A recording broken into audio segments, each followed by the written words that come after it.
predicatori cei mai buni, cu sute de cântărești cei mai buni, se predică Evanghelia și rar mai vin oamenii la pocăință. Știți de ce?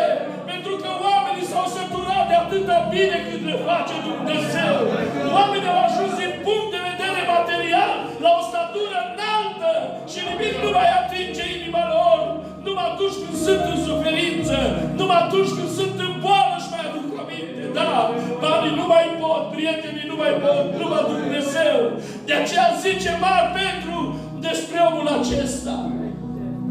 Că familia lui era cunoscută pentru că omul acesta când a fost sus, n-a avut nevoie.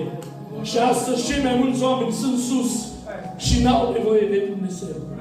Astăzi cei mai mulți oameni se consideră prea deștepți, prea buni, ca să spună că mai au nevoie de Dumnezeu.